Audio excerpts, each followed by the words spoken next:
या विषयावर बोलण्याकरता अंतराळ विषयाचे अभ्यासक अजय लेले सर आपल्यासोबत जोडले गेलेले आहेत. नमस्कार सर, स्वागत आहे तुमचं लोकशाही मराठीमध्ये. सर्वार्थानं महत्त्वाचं आणि गेले अनेक दिवस खरं तर अनेक अडथळे असलेलं हे ॲक्झियम 4 मिशन अडथळ्यांची शर्यत पार करत खऱ्या अर्थानं आज यशस्वी उड्डाण घेताना दिसतंय. बिलकुल. तुम्ही जर पाहिलं तर 6 ते 7 वेळा ही मोहीम पुढे ढकलण्याची गरज पडली होती. पण हे आम्हाला लक्षात ठेवायला हवं की कुठलीही अंतराळची मोहीम असते त्याच्यात तुम्हाला कुठला चान्स घेता येत नाही. आणि ही मोहीम तर अशी होती की ज्याच्यात सजीव माणसं पण जात आहेत.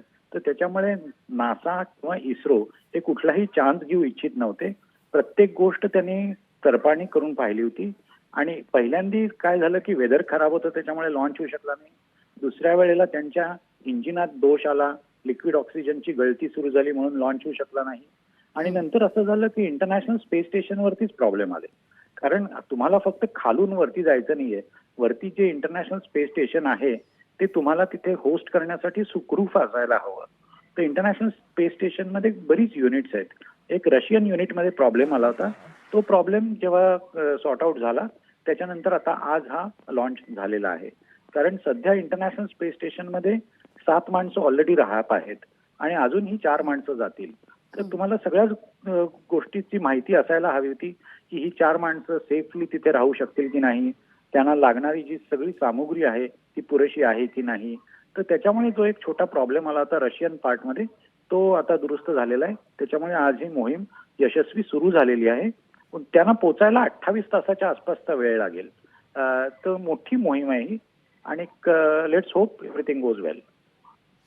अगदी अजय सर, तुम्ही जो उल्लेख या ठिकाणी केला तो फार महत्त्वाचा आहे. दुसरी दृश्य आपण जी पाहतोय, कुटुंबियांनी या ठिकाणी आनंदोत्सव साजरा करण्यास आता सुरुवात केलेली आहे. कारण अडथळ्यांची शर्यत पार करत हे यशस्वी उड्डाण झालेलं आहे, त्यामुळे आनंदाश्रू सुद्धा आपण या क्षणी पाहतोय. अजय सर, पण जसं तुम्ही उल्लेख केलात की याआधीच 7 जणं ही स्पेस स्टेशनमध्ये राहत आहेत, आणखीन 4 जणं यात आता सामील होतील. अगदी आपण जर समजून घेतलं तर स्पेस स्टेशनच्या दृष्टिकोनातून किती लोक एकाच वेळी अकोमोडेट होऊ शकतात.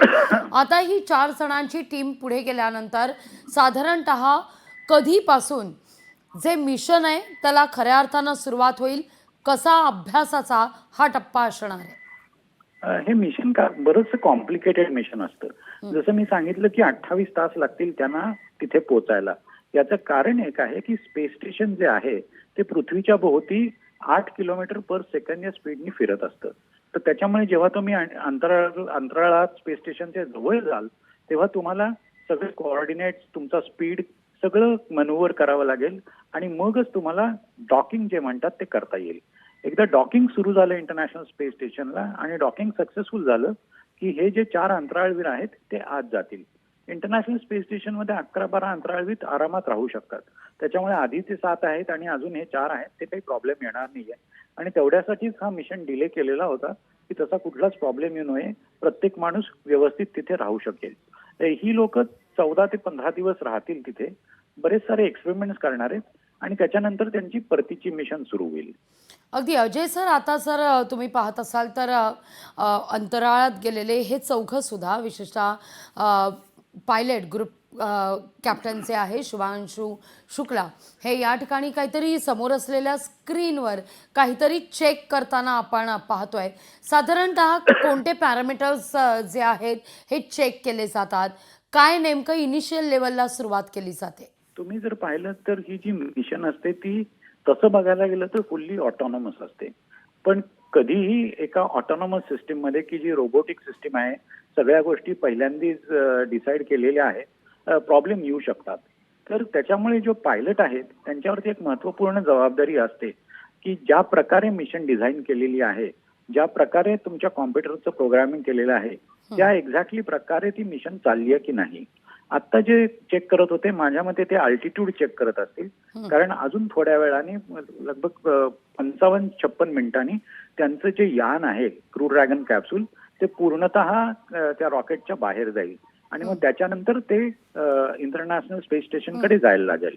इंटरनॅशनल स्पेस स्टेशन अंदाजे 400 किलोमीटर अल्टिट्यूड वरती आहे. त्याच्यामुळे मोठा पल्ला गाठायचा आहे. पण सुरुवात तर फारच शानदार झाली आहे. अगदी. अजय सर, खूप खूप धन्यवाद आमच्याशी संवाद साधलात त्याबद्दल. लोकशाही मराठी ऐका, पहा, जागरूक रहा.